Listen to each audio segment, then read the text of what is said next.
কবির কলকাতা শহরের একটা অত্যন্ত বড়, অত্যন্ত ঝাঁ চকচকে হোটেলে একটি ঘরে থাকছেন। আমাকে অনেকে জিজ্ঞেস করলো যে হুমায়ুন দা এত টাকা কোথায় পেলেন? এই টাকা কি কোনোভাবে 9, 6, 7, 5 কিছু হচ্ছে? 4 ঘন্টা ফেসবুক লাইভ করে আপনি 3-4 কোটি টাকা একদিনে তুলেছেন। দেখুন, আমার যে ট্রাস্টটি থেকে আমি বাবরি মসজিদের ভিত্তি স্থাপন করেছি, সেই ট্রাস্টটির সর্বময় কর্তা আমি। আমার ট্রাস্টটির অন্যান্য সম্মানীয় সদস্যরা আছেন, কেউ প্রেসিডেন্ট আছেন, কেউ ভাইস প্রেসিডেন্ট আছেন, কেউ সেক্রেটারি আছেন, কেউ ট্রেজারার আছেন, কেউ ভাইস ট্রেজারার আছেন।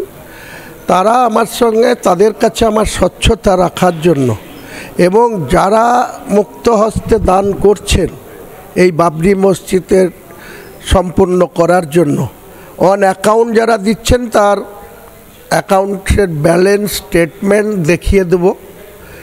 আর যেটা ক্যাশ ইন হ্যান্ড দিচ্ছেন, সেই ক্যাশ যতগুলা সংগ্রহ হয়েছে, 2 দিন ধরে আমার নিজস্ব বাড়িতে 3 তলায় এলাকার মৌলানা সমাজ, এআই ভিডিও নয়, না না, ডাইরেক্ট লাইভ হয়েছে, লাইভ করেছে, আমার ফেসবুক থেকে লাইভ করা হয়েছে।